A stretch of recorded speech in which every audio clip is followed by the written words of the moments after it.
for the three, though. That's tight. Collins driving, almost lost the handle. Chalmers for the tie. Got it in 10 seconds. Unbelievable. He throws, got Meyer. Touchdown! Gary Meyer! And he used to tell me, those places are great, but there's no place like Kansas.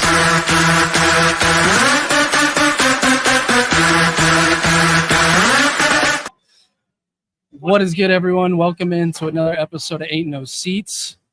We are here live at Hollywood Casino, me and my brother Anthony Bax. We're joined by the legend, Lawrence Legend, running back one from the Orange Bowl team, current sideline reporter for the Kansas football Jayhawks, Brandon McAnderson. Season openers finally here. B-Mac, how are you feeling? How excited are you? Man, I am incredibly excited. What's not to love about the energy that's back in the program? And we get to watch Jalen Daniels play football. So that's always a good thing. Sometimes it's very simple. We get to watch JD play. But, this defense, which I think it's going to surprise some people just based on what I've seen in fall camp. There's just no obvious weaknesses in the roster. And some of those things that we look at, there is a bit of unknown, or I shouldn't say unknown. There's a bit of unprovenness in the front seven of that defense, but there's no lack of talent. These guys can go. Can you give us some names of guys? I'm thinking back to a couple of years ago. We had you on the pod, and you came on saying this team's going to go bowl and this team's going to win. They're going to win, and everyone's a little skeptical. They figured they'd be improved. You were lockstep and saying 6 wins at least, and they did it.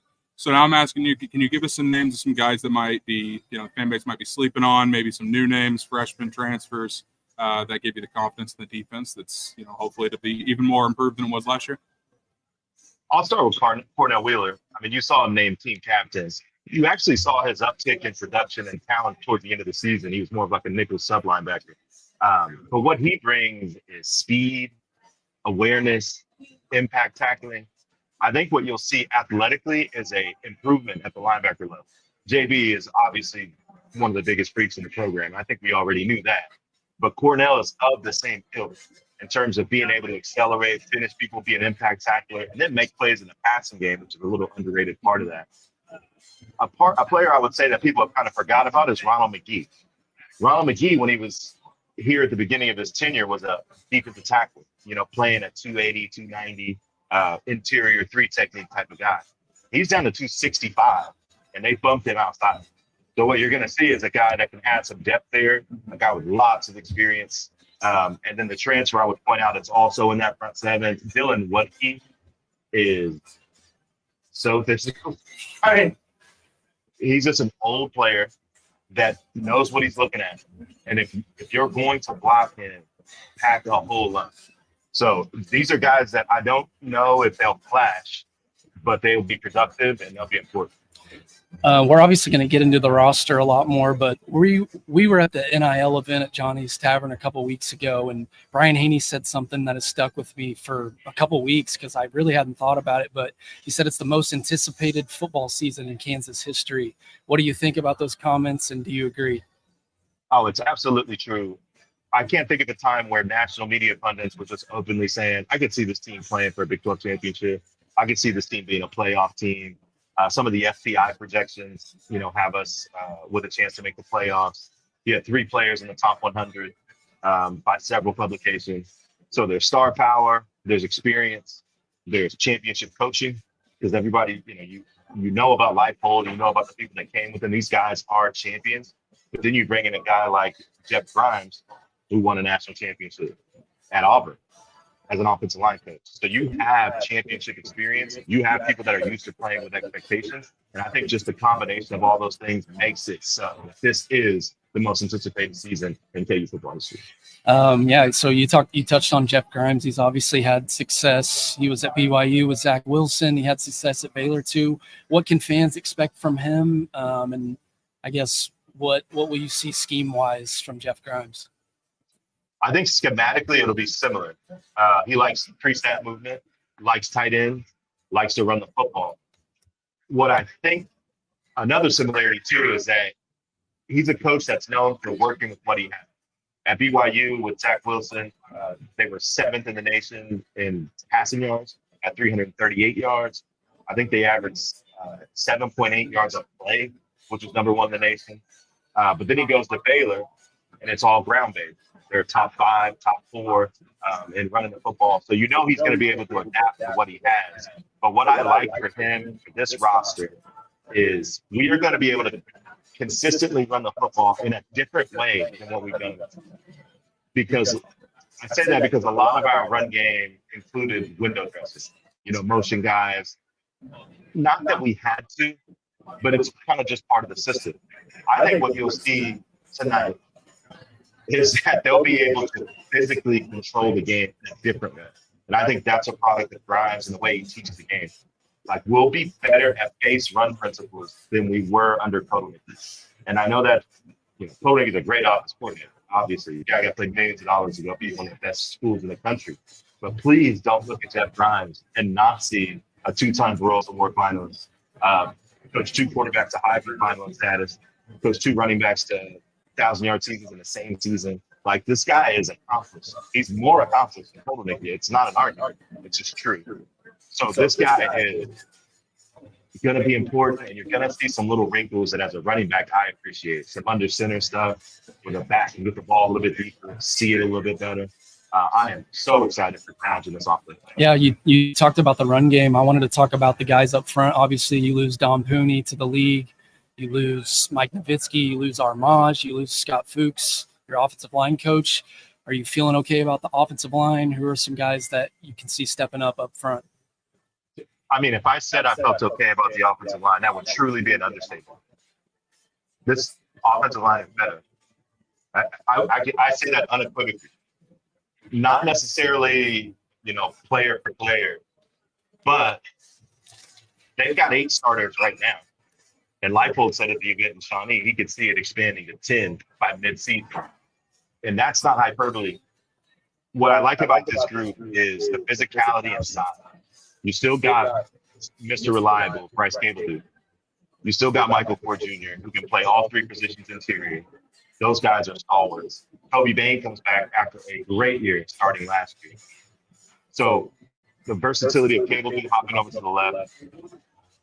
You get Logan Brown back, a type of talent that we've not really had in our building in terms of size, strength, length. He'll be at right tackle. And Bryce Foster, I like the way we played football here in Kansas. Even when I was there, we had these really scrappy centers.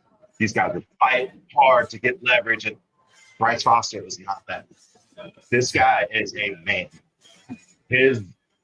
I saw his ankles spatted up, and the only thing I could compare it to was if someone would have tried to put an ankle spat on RoboCop. This guy's, lower legs are massive. This guy is 6'5", 330 pounds playing center. And what that's going to be able to do is you can block one-on-one interior because he can step, lock a guy up, and drive him out. He doesn't have to fight a leverage point. He can actually finish people. And then you combine that double team with 2 really experienced guards, Michael Ford and Kobe Baines. They've got depth. They got returning players. Noah Gorchik's a guy that you guys haven't heard of that's really good at left tackle. Calvin Clements isn't back yet, but that guy has probably the most pro potential out of everyone other than Bryce Foster. So, this thing is looking very good. I think it's a good roster fit for the coach, and there's going to be an increased level of physicality that you're going to notice right away. So something came to my mind last night. You mentioned, all the returning players, and I started thinking about it because I personally, with the Royals being good, football kind of snuck up on me. Not that I'm not excited. But it just kind of snuck up. I still have to wake up and think, oh my God, we have a full slate of college football on Saturday. Then I started thinking, are we ever going to see a team with how college football is now, with transfers, with people leaving early? It just seems like there's more player movement than ever. We have a core that truly played together from start to finish for 3-4 years at a time, like we have this year.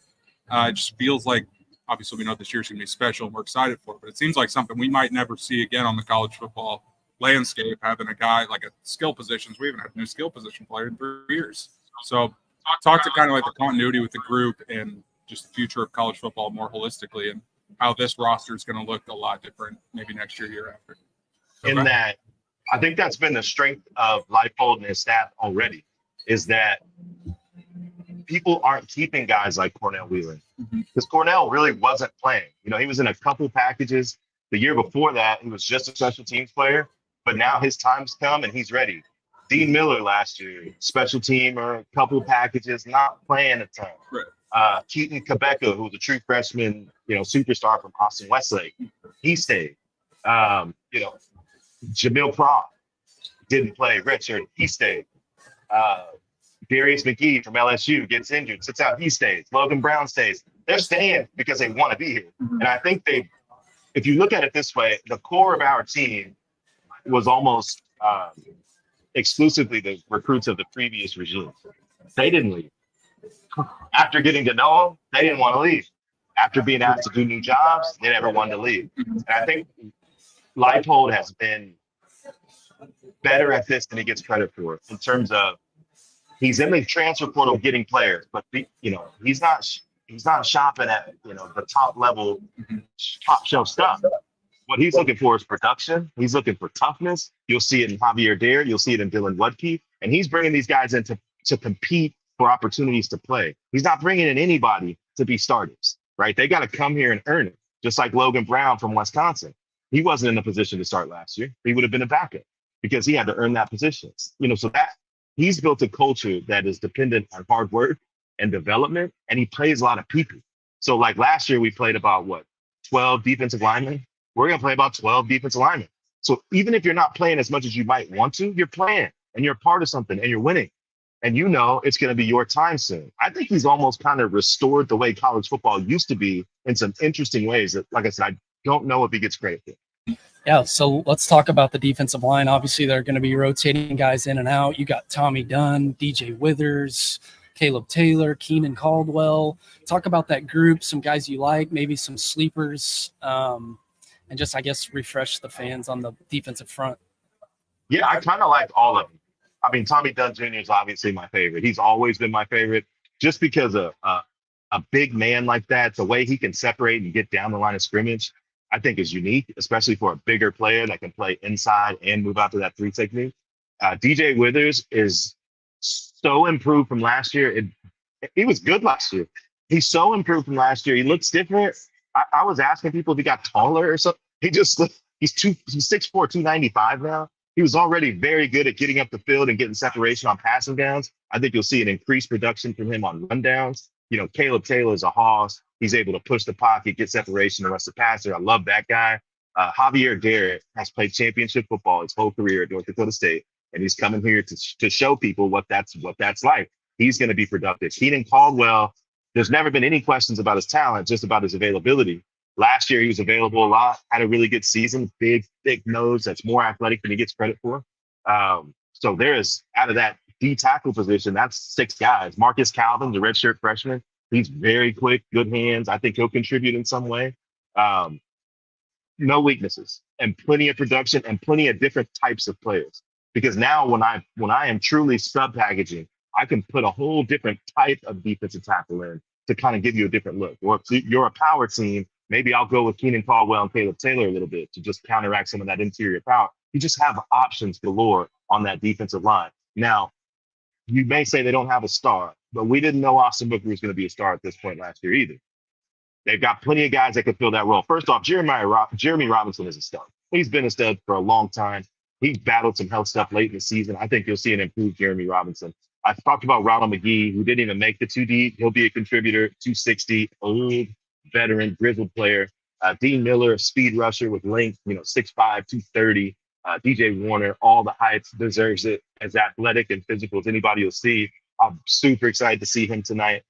Dak Brinkley's got that type of talent level. By Job is as athletic and long as you could possibly be. Dylan Brooks has been banged up in camp, but he's excellent. I mean, now we're up to how many? That's 6 guys. And that's before we mentioned Dylan Wadke, who's the guy I brought up in the transfer.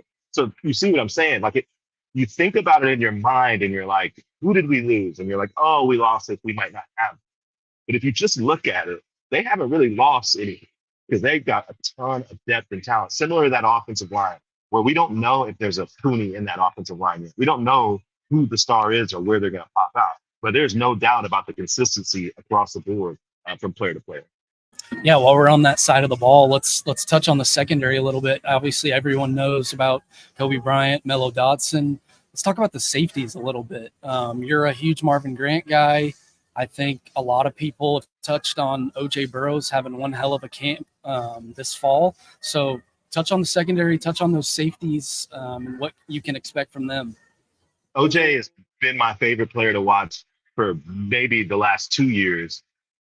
I just don't know if people realize how good OJ is. I'm not sure because, he doesn't have as many highlight plays as let's say like a Mike Lee from 5-6 years ago, power hitter, or even Bryce Tornaden, a well-known, he'd rip the ball out, play coverage. But OJ can do it all. OJ can get to the flats and make one-on-one tackles. He can take on blocks at the point of attack. He reads. Baylor game a couple of years ago, I remember they were going down to score, and if they scored, the game was over. He gets a pick. He's just got a sense of timing and ability that you're going to see right away. This guy, if someone told me that he was first team All Big 12 at the end of this year, I would say absolutely. Like, this guy is a real player. And then you combine that with Marvin Grant, who has, at some point, when you play this much football, you're going to be great. This guy has played a ton of football. He started 2 seasons at Purdue before transferring. Basically split time last year, and this will be a full another year of starting level football for a big physical man who, as far as Pro Football Focus is concerned, was one of the higher rated players in Kansas defense. I guess this might be jumping ahead a little bit. You gave us the prediction a couple of years ago, said bowl game, it's going to happen. What are your expectations this year? Do you think it's Big 12 title or bust? Do you think that's realistic, or is that fans hoping? I'm sure the expectation in the locker room is that. How they work. But I guess what would your, I don't want to call it a prediction, but expectation would be after Thanksgiving, where's this team stand? So I think the benefit of coming from where the Jayhawks came from, it's hard to attach an or bust. You know what I mean? Just because no one expected them to be here anyway. And if you would have, you would say maybe in 2037, make up some year. But it's happening now. So I would say I look at people's predictions. I'm not a huge guy that's into predictions. I used to bet, but I never make any money, so I retired. So when I look at these things, people like to mark, oh, you lost. I could see a loss here. I could see a loss here. You can say that about every game, every season. I'm having a hard time looking at the schedule and finding losses. That doesn't mean that they're not going to have hard games. West Virginia early in the season is going to be a really hard game. That's going to be one of the hardest games of the season. At Manhattan against Kansas State, going to be one of the hardest games of the season. I just don't look at them the way that I used to. I don't see a matchup and say, well, we're definitely going to be overwhelmed. That's not happening. We're definitely going to be out-talented. That's not happening. We all watched the K-State game last year. We were more talented. We lost the game. We were more talented. So you could go across the board of every Big 12 team. There is no talent discrepancy. So now you look at the guys on the sideline and you look at the quarterback. I feel pretty good about that quarterback. I feel really good about that head coach. So for me, I've said this before, like, as Kansas fans, we're always, with Kansas football, we're going to go 12-0. And I'm saying that because I believe it to be true. And I'm having a hard time finding losses. And I don't want to be humble and just be like, we're just going to do our best. I'm not playing. I'm a fan. I love this team. I'm saying 12-0. Oh, my God. No one can get me more hype for Kansas football than you. Let's talk about JD, because everyone wants to hear about JD these days. Everyone talks about the injuries, and they don't get as excited for the season because he has gotten banged up the last few years. There's been nothing but glaring reports about him at camp, and obviously that doesn't surprise anyone. Like, when he plays, he's incredible. Do you notice a difference with him? Like, do you think he's taken his game to an even different level? I would say that the unfortunate part is the idea that anything else has ever been the case with Jalen Daniels. That's the unfortunate part. It's never changed. This guy is magnetic. He's magical. He inspires people. He plays with a sense of joy. He's got arm talent that we've never seen here. And even when you get good players come in, you're like, that guy's good, but he ain't JD. And there's a reason that people say that. The guy is a special football talent. Now, put that aside, what he does from a personality standpoint, what he does to connect with his teammates, the idea that something was up with him was only external. No one internal has any inclination about any of that stuff because this guy is magic. And in this offense, with the ability to turn around and hand the ball off, what you'll see is boot game. This guy is so accurate on the run. You'll see boot game. You'll see a guy that can throw a deep ball about as well as anybody in the country with guys to throw it to. It isn't, both things exist. Quentin Skinner, Bryce Cahoon, I know the transfer, the local kid that came back, that guy can really run. Guys like Keaton Quebec, a big physical guy. So we have people he can throw jump balls to and throw the football down the field to. His energy, his impact on the team, that stuff has always been the same. The guy is, to me, if you were looking at a set of players that know what it is to be a Jayhawk, everything it means to be a Jayhawk, I don't see any difference between Jared Casey and Jalen Daniels. I don't see any difference between Jalen Daniels, Jared Casey, and Torrey Lockton. Ultimate Jayhawks, guys that have been committed, guys that will sacrifice and do whatever they have to do for this team. Real Jayhawk. Speaking of real Jayhawk, I really want to touch on Devin Neal because, I mean this from the bottom of my heart. I really think he is one of the most important athletes to ever come through the University of Kansas. A guy that out of high school was recruited heavily, could have went to any school in the country. Les Miles gets fired. He could have hit the portal. He stayed. Could have went pro last year. He stayed just to win. How incredible is that kid just as a player and as a person? I'm obviously biased. I grew up with his mother. We went to high school together. So, it's hard for me not to root for him. But once you get to know him, the guy started getting better immediately. It didn't take, he was on a team that did not have any offensive line play his freshman year. This was not a good offensive line. But you could see him making progress on his own, independent of that. And that's a credit to Coach Jonathan Wallace, and that's a credit to Devin Neal. What I think is going to happen this year and what started to happen last year that I think will even be in more full tilt mode is I look at running backs different. I'm like Bagger Vance with running backs. I just don't have a weird. So when I look at these guys, I see what they're able to do, and I start to think this is unique. The guys that come to mind with Devin's second level skill set are Breece Hall and Bijan Robinson. And I'll throw in Jonathan Brooks as well. What separated those guys to me is at the second level, if you didn't already have hands on them as they progress to the second level, trouble. And I mean trouble like not an extra 4 yards. I mean touchdown. The game that comes to mind is Texas Tech. We're playing with the backup quarterback, third string quarterback on walk-on who's excellent. But Ballard was doing his best. But we needed something. And it was Devin Neal, one-on-one, unblocked guy in the hole, made him a 65-yard touchdown. So I just think those are going to become more frequent. And he's going to be in an offense where you're going to have to deal with him. They're going to force you to deal with him over and over and over again. And I think he's just going to benefit in some awesome ways. Yeah, I wanted to touch on Dev a little more just myself. This dude is, I believe, 754 rushing yards away from tying the school record rushing yards. And he is such a pivotal role of this program changing as drastically as they did. And he could have left 3 different times. He could have left last year and wants to win. I just want to hype up Dev as much as I can because he is such a good kid. But I wanted to talk about the pieces on offense as a whole.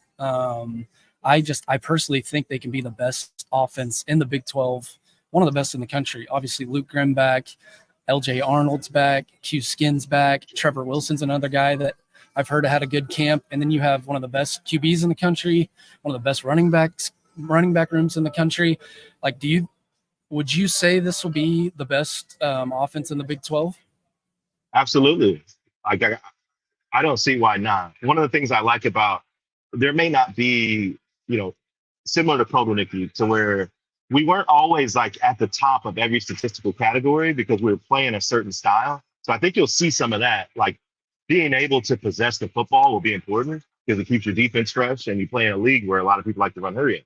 So you'll still see some of that huddling, taking our time, eating that clock up. So you may not see the counting numbers say this is the best offense in the Big 12. But I think from a production standpoint, from yards per play, from passing efficiency, Coach Zabrowski had the top 2 passing efficiency players last year. Their names were Jason Bean and Jalen Daniels. They're on the same team. So this team is going to be efficient passing. And efficient passing allows you to get in third and shorts 3rd and 6 and under and be able to run the football. That's a huge benefit when you have someone like Jalen Daniels who can make people miss. You have that zone read option. You have the zone read with a little pop pass. Like, I think they'll be able to be in so many 3rd and manageable situations that the passing efficiency is going to go even higher, especially with Jalen's experience and age. So I think the way that the pieces complement one another is as good as we've ever had. Because even if you look at the receiving core, they're all 3 very different players. Quentin Skinner takes the top off the defense. LJ can do it all. He's good intermediate. He's good in screen game. And then Luke Grimm is your typical slot receiver, but he's a burner. So if you make a mistake, he can run past you. So they all complement each other. They can all do those different things. Then you got Trevor Wilson, who's a speed gadget guy. Doug Emelian, who you've mostly seen blocking, but can do a lot more as a pass receiver. And then Torrey Lockett, who had a one-handed catch when I was there that, I thought I was going to have to be carried out of it. I love Torrey Lockett so much. But this is just a left-handed bomb, snag, tuck, 12-yard game. So the talent is all over that man. And they complement the running game and the offensive line. It's a great way.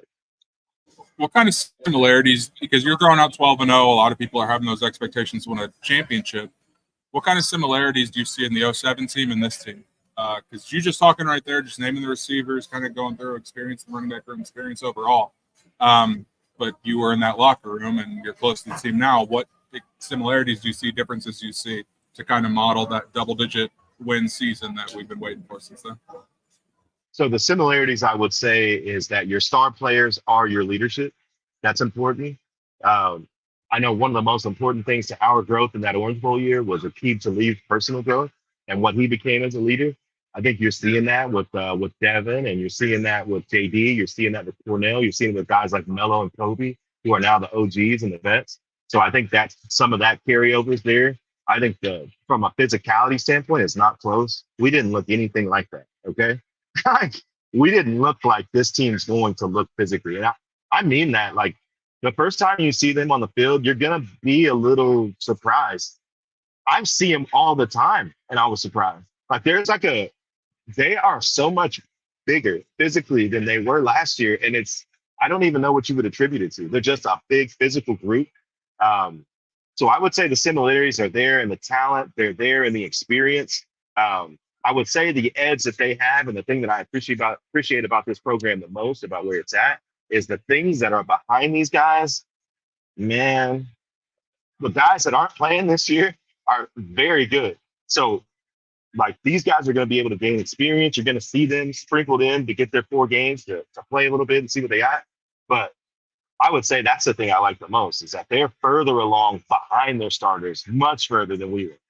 The young talent that they have back there is pretty strong. I'm glad you brought up the future, because obviously fans get excited about that too. Obviously, you probably lose JD after the year. Can you talk about a guy, Zeke Marshall from Detroit, won the state title, should be the future at quarterback? Talk about him, and then Cole Ballard as well. Yeah, so Cole Ballard, every practice I went to in the spring, but in the bowl game and into the spring, he wowed me. He was just consistently good. He's big, he's strong, he's fast. Like, any attachment to the word walk on, you got to let that go, because that was just by chance. There's nothing about this man that says walk on. He's just got every ability. He's got that experience of being in pro locker rooms. You can kind of just see it, and he's a grinder. Like, he's not a guy that's ever wanted anything. He wanted to go earn it, and he has earned it. Zeke Marshall, talent, intangibles, plays with that same type of joy and vigor that you see with JD. Just a strong player with a bright future. And then it's hard not to mention the quarterback group and not mention Coach Zabrowski, whose son just won the D2 Heisman last year and threw for a gazillion yards. Bean was number 1 in efficiency last year. Jalen Daniels was number 2 in efficiency, last year. So a guy that can just build efficiency in the quarterback room and develop. Like Mikey Polly, a local player from Blue Valley Northwest, you get to see him in practice, you'd be like, wow. Like, they can coach that position, and you're going to see players develop in that position over and over again. Let's talk about some more guys, some underclassmen. You are a huge fan of Jalen Todd. He made the 2 deep, which was amazing to see. Austin Alexander is another guy we haven't talked about in the secondary. Talk about those young guys, and then I guess just the depth of that cornerback room is just ridiculous to me. Oh man, the depth of that cornerback room is amazing. You got the experienced guys, you got the guys in the middle, guy we don't even really talk about, Brian Dilworth, who's in his third year out of Florida. He's a good player. He's a corner guy that could play the slot position. Obviously, you know about Melo and Kobe, just ability, length, experience, all those different things. Darius McGee is similar to them. 6 foot, slim, long, active hands. He's the LSU transfer. You guys will like him a lot. He's just active and he's a ball hawk. He can find the football. Jalen Todd, the guy he reminds me of is Karan Prunty. He's big and physical and long, except he's 20 pounds heavier than Karan Prunty and he's faster. So think about that level of player. That's what Jalen Todd has a potential to be. I remember Karan was freshman All-American that year and had a really strong play for the one season he was here. That's who Jalen Todd reminds me of with more polish. So he's like Karan with more polish. Austin Alexander is a jaw-dropping athlete. I mean, everybody saw the interception in the corner where he dove, but this guy's all of 6'2", but moves like a small man. I have a hard time putting a ceiling on him. I know he ended up as a 4-star recruit, so obviously they have high expectations for him, but watching him moment to moment, knowing where Melo and Kobe started and seeing where Todd and Austin Alexander are starting, it makes you kind of takes your breath away in terms of how much further they are along physically, and they're already in this great program. So you're going to see some big time player development out of those two. I'm really excited about it. And there's so many young players we can continue to talk about. Damani Maxson, who's a safety, John Kamara, who's massive. I mean, this guy is a physical specimen, 230, running a sub 1100. So these guys that they have in here are going to have a chance to develop. Brantley is a guy that I think is going to be a good player at the linebacker position. He's a redshirt freshman this year. So there's just a lot of talent back there too that are waiting on the wings. I just had a question on my mind. So we had Carter Stanley on last night, and I asked him, is there any positive or negative, side stories to not playing in Lawrence this year? Like, did the locker room care at all? Does it change anything on game day? Because I think that they stay at a hotel in Kansas City anyways on home games. So does anything like drastically change, or is this more or less Saturday's game day? We're ready to go. Yeah, I don't see anything changing. As long as, for me, the people that have the trouble with it to me are the college students that get to go to the game and flood the streets and have a good time. Now they got to go to the game, have a good time, flood the bus, then get back in the streets and have a good time. So that seems to me to be the only real oh, that's too bad.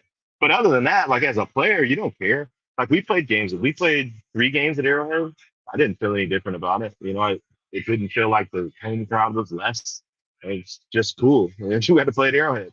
And I think that's what it'll be in sporting. It's cool. We get to play in sporting. It's cool. We get to play in Arrowhead. I don't think there's a huge difference. I mean, there might be a little bit with, having to go back home and then meet with your family afterward. But I mean, that's about all I could. Something after the game, something small. Obviously, KU is a pretty big favorite tonight. Do you expect kind of a vanilla offense from KU, just not trying to show much? Or do you have any kind of feeling about that? I think you'll see their base offense. And I think that there'll be such a talent discrepancy that's all you'll need to see. So I don't know if that means that they're being vanilla. It'd be like, well, we have 3 plays and you can't stop any of them. So why would we run play 4 through 30? You know what I mean? So I think it's more a matter of the game situation that dictates that. So I don't know if you'll see vanilla as much as you'll see dominance. And then we have to touch on DJ Warner a little more. That is, Mike Reynolds is here, former KU player. He went to practice. I asked him, give me one name who blew you away. He immediately says DJ Warner. Last night we talked to Carter. He says, I think he could be Dorrance Armstrong, but better, which is that just made me smile right away. Dorrance is obviously in the league, was great at KU. What kind of level could you see DJ getting to at KU? I think it's so early, it would be unfair to put a ceiling on it. I mean, he just got here in the summer. He didn't have that spring period like Dak Brinkley had. So he is still kind of acclimating to playing some of these big tackles and style of play. His talent is it's so easy to see. It's so easy to see that he's a guy. The way he moves, by the way he carries himself. It's just a matter of the reps and the production, and I don't think there's any questions about what he'll be once he starts getting it. I just think it would be a disservice to put a ceiling on him now. Because if we see this guy in 4 games, we might be like, huh? Because last year for me, the first thing that I noticed about Austin Booker was when we played Missouri State. They had that big running back from K-State, the guy from Junction City. And he spun inside on the tackle and won, and the running back was there to hit it. This guy, he exploded this running back. And I mean, and this is on a pass play. So you're thinking, how did he generate that much power? And then you realize that he's a freak, and that's what he does. He generates power. So that made me reevaluate my whole understanding of Austin Booker. And I think we're going to have moments like that with Dean Miller, with Bai Joe, with Deshaun Warner, with Dak Brinkley. So these guys are such unknowns that you're going to see something you maybe not have seen before. Then you're going to have to be like, well, okay, well, this is a different conversation. So I am going to withhold my DJ Warner predictions because the talent obviously is crazy. But I don't want to put a ceiling on a thing that I don't even understand yet. You know what I mean? I think this guy has special written all over. There's one more position group I want to talk about, and I honestly need you to reassure me, and I know you will. You talked about Cornell Wheeler from Michigan. Can you kind of talk about like the Hawk linebacker and then the Mike and then forget what they call the other linebacker spot. Yeah. But can you just talk about linebacker group and the depth? I'm just a little worried that they're thin there, but can you talk about that group? Yeah, I'm not as worried that they're thin there. What I saw was that they've made an adjustment, and Coach Borland spoke about it in a press conference earlier in the year, that they are going to be more of a 4-2-5 base. That's a good thing. So last year we were more of a 4-3 base, but that was because Craig Young was so good in coverage that he could do both. He could play linebacker and he could guard slot receivers, but that's a pretty unique skill set. So you're not going to ask somebody to do that over and over and over again. So Jason Gilliam is not Craig, but he was a safety and he is a productive player. Like even last year, if you look at the snaps that he was out there, stuff's happening when he's out there. He's got a nose for the football. He's fast. He's physical. He's a 6'2", 220 guy. He came in with OJ Burrow, and I remember their first camp. Those two were awesome at reading quarterbacks, picking the ball off, reading screens. Jason Gilliam's a good blitzer as well. But what it does is instead of that player being Jason Gilliam and having to do 2 separate jobs, now it becomes Jalen Dye. Now he's that spot. And what Jalen Dye to me is essentially a hybrid linebacker. I think the player comp for Jalen Dye is Bryce Tornado. He's up. I would say he's a little bit better in coverage than Bryce, but he's a very similar player, physical, extremely fast, similar in height and size, everything. So what it does is now you're looking at 2 players. You're looking at J.B. Brown and you're looking at Cornell. And then behind them, you have Tywan Berryhill, who's played a ton of football. But he's backing up now. He's not a guy we're asking to play 30, 40% of the snaps. Now you're asking to play 20% of the snaps. So Tywan's going to be better just by adjustment of role. Logan Brantley is a guy I mentioned before. He's awesome. He wasn't in the 2D, but this guy is athletic and active. He can make plays, just young, and a guy we'll see develop over the years. I understand your concerns about how thin they are, but I think that as a staff, they have addressed that schematically, and you'll see that throughout the season. Can you actually talk about J.B. Brown a little more? Because that's obviously a guy that has gotten a ton of hype this offseason and just about his performance at camp. Can you just touch on what kind of player he is and I guess how excited you are for him? Oh, so excited. Fast, physical, violent. That's what you're going to see with JB. Fast, physical, violent. What I like about him, too, is that they can put him as a pass rushing option in the dime package, which they did last year. I mean, if you remember correctly, he was the right rush in when they went dime. So this guy's one of the better pass rushers on the roster. He's 6'2", he's 230. He can transition speed into power. He's a 660-pound squatter. Like this guy is a strong man who's got a lot of ability. And I think he knows it's his time. There's a sense of when I asked people about who was standing out, he was one of the names that popped up. And it wasn't because of he's made some massive physical improvements as much as he's made mental improvements and maturities. And this defense is a good fit for him. Yeah, you talked about Cornell Wheeler. He transferred from the University of Michigan, and he'll be the Mike, so he'll be the guy getting the calls from the sidelines. Will he kind of be the leader of the defense, and do you expect him to do a good job being the leader of the defense? I do. I think he's smart. He's athletic. He's physical. He's a guy that they trust. I mean, if you hear him talk about him, it's all glowing. And when you become a team captain, you're respected by your peers. That's who selects you. So I think he's got their attention and he's got their ear and he's got the talent to execute what needs to be done. I see big things for Cornell this year. I'm going to leave this as vague as possible. And it's not KU related completely. Just your thoughts on college football now compared to when you played with the conference realignment, with the NIL, with it being legal to pay guys now. Like, obviously, it's completely overhauled. It feels like, but is it really that much different from when you played? I guess I just want to leave it vague and just let you kind of take it wherever you want with so many changes over the last 10, 15 years. Yeah, I would say that from a perception standpoint, there's an attachment to nostalgia that I don't have. Because you're going to have to exchange something. If you want to be nostalgic about the way things were, then you have to acknowledge that the system didn't work, right? So the system didn't work, period. Everybody believes that to be true. So something had to be in its place. Could they have done it better? Sure. Could there have been some official rollout that made these things more simple? Sure. But these guys that are coaching these teams also happen to be millionaires. And I don't have the time to use my energy to feel sorry for a millionaire for having new job challenges, right? This is just part of his job, and they're compensated as a result. And I'm saying his, but all coaches, they're compensated for this. So as things become difficult and things change, there will be nuance and there will be wrinkles that you have to adjust to. And I don't want to hear people complain about it because the system didn't work before. It's not like this thing's great. Why do we need to change it? No one was saying that, right? When I was, my roommate was cooking pork steaks 4 times out of the week just to survive. That was true. Like, we didn't have a lot of food. We had 2 meals a day, 5 days a week, and a $300 stipend for a month. So I don't want to hear it. You figure it out. There's transfers. There's money now. There's corporate money. Figure it out. Because what we have is a coach that's figured it out. He's used the resources that he's had, and he's gotten better and better every year. And everyone can do that. Or you can complain. So I prefer to focus on things are changing and they're different.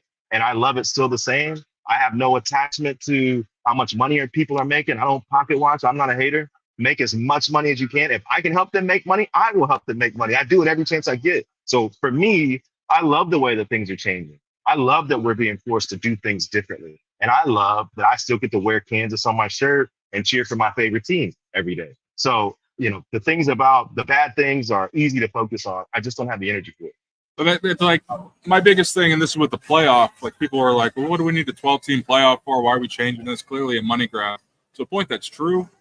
When we get to mid-December and we see Penn State hosting, whoever the 10 seed might be, everyone's going to be fired up for that game. Like, no one's going to complain. And, yeah, it might suck that some of these natural rivalries are starting to disappear. Like you said, that's part of it. Like, yeah, I'd love to go back to how the Big 12 was in the 1990s and 2000s. But I kind of like the fact that these guys can be paid what they're worth or at least capitalize and not live basically through poverty while trying to make millions of dollars for the school. So, I'm all for it. It's like you said, the nostalgia factor of, man, I wish we could watch Colorado, Nebraska play a conference game. It's just going to be more KU, Missouri play. But like you said, that's just not possible, keeping everything the same. So I think people overreact to it. Just get mad to get mad. But at the end of the day, it's still football that we're watching. It's still the same schools that we like to root for. Absolutely. It's like, a 12-team football. More football? Oh, no. Oh, that sucks. We got to play more football. And beyond that, I was talking to my 15-year-old son the other day and had to explain to him that one year OU and USC were both national champions. They didn't even play each other. So that system didn't work either. So, if people were voted champions. So in a sport, that's wild. So more football, please. And then we got to talk about Lance and the staff a little more because you obviously saw it early. Like, you saw the differences in the things they were doing, and you had pretty high expectations right away. Did you see this turnaround though? Like, how quickly they've turned it around and became a team that's ranked in the preseason and has Big 12 title aspirations? I did not. Obviously, you want to think the best about your team, and you're obviously optimistic about his history and what he's been able to build. But the part that's been hard for Kansas football is building culture, installing culture, and maintaining culture. And this guy brought it with him, which is pretty unique. He brought his coaching staff. Kobe Bain, I remember, committed after that first year. He came midway through that, or that second year, he came midway through it. And one of his comments was, I'm coming here because of continuity about Kansas football. And this was before we'd done anything. I'm coming here because of coaching staff continuity. Now that's a staple. That's what you're looking for, especially when, there's all kinds of reasons people transfer. I know that people get in the media and say, he transferred because he saw. It's like, maybe there's another reason.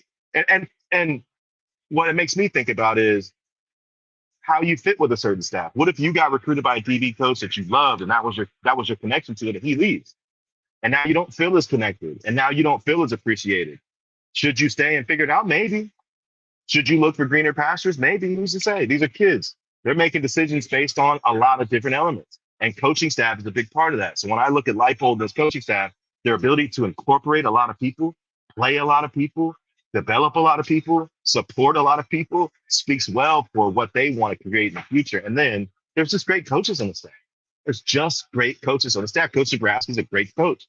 DK McDonald, I've heard a lot about what he's already been able to do in terms of mentality, in terms of there's a certain speed and flying to the football that this defense has that some guys have mentioned in an interview. DK has something to do with that. Chris Simpson's great recruiter, player developer, a linebacker. Panagos. This is a great staff. How good is BMAC at this? It just get me fired up. How much more excited are you for KU football than you were before we started this episode? Just from talking to you. You guys didn't see me before the episode. I was a mess. But yeah, no, it's got me fired up. It's just like you obviously know so much more about the X's and O's, the team in general, than I do. So it's good to hear someone that knows what they're talking about, fully believe that we are not crazy for having high expectations, that it's real. And you've proven it before with your predictions and come true, so I'm gonna hold you to it. And we're 12-0 going to Arlington. We'll pull this clip and we'll hype it up, of course. Hey, why not? And then I guess just one more thing is give us your best message to KU fans or KU students on why they need to get their asses out to Arrowhead, come to Sporting Park, and support this team, and just talk about how important fan support is this season for this team. It's very important. This also is the benefit of NIL that, Gail Sayers jersey. Holy cow, that was sweet. Shout out to her. So what I would say is that it's important to come out and support this team because as I go through my daily life, meeting people at events or just out in the street, they all want to tell me how special these moments were. Man, I was in Miami. I saw what you guys did. Or man, that game when you beat Nebraska. These aren't my memories. They're our memories. This isn't my team. This is our team. That's the benefit of NIL. You're truly investing in a product that you love. I think that's an easy sell for me. I get to go to Kansas City and be a part of it. I love Lawrence, but I'm an adult, so it's hard for me to have a good time in a nightlife in Lawrence. It's nice to be able to win a football game and go out in Kansas City. So from an adult perspective, that's awesome. For the students, they get to travel, they get to be together on a bus. That's like high school. You don't get those opportunities again. Everybody that leaves high school is like, man, I miss being able to do that. Now you get a chance to do it in Kansas City. You get to watch the best football team preseason-wise Kansas has ever fielded, and you get to watch a national championship coach march up and down the sideline, push the right button, bark at the refs, and love this thing as much as you do. And that's what I love about this staff. They felt native to this place since day one. So let's support them and make them feel that way because they've given us so much joy already and they've reset expectations in a way that blows my mind to where I truly have to think about what might be in the future. So this isn't their team. This is our team. And these aren't my memories. This isn't, my thing. This is our thing. So let's love it together. I love him so much. Ready to break some tables? I couldn't love him more and how much he loves KU. He's from Lawrence. He is KU. So there's no one in the world I would want to have on this preseason game day pod more than you. You're my brother. You're my brother. On it, anything I ever need, I come to you for advice. BMAC, you're the man. Thank you so much for coming here. It's game day. The Kansas Jayhawks play tonight. The road to 12-0, Big 12 title, college football playoff. Couldn't be more excited. Thank you for making me more excited for the season. Absolutely. Rock Chalk. All right, you just want to cut it off now? Yeah. All right. Thank you guys for being in here. Thanks for coming in. Coming up, Hollywood. Get your bets in. If you're betting this summer, bet here. And we need to have some money. You know, I mean, who's going to have harm in that? Just don't lose to. If you're in the area, there's free shuttles from the casino to the game, picking up at the front main entrance, right by Valet. They're running from 5 o'clock till an hour after the game. So come out to Sporting if you get tickets. We're here at the casino until we go over. Devin Neal's 754 yards away from breaking the record. He might get that tonight. So we get to watch Jalen Daniels play football again. Thank you guys for being in here. Come up to Hollywood Casino.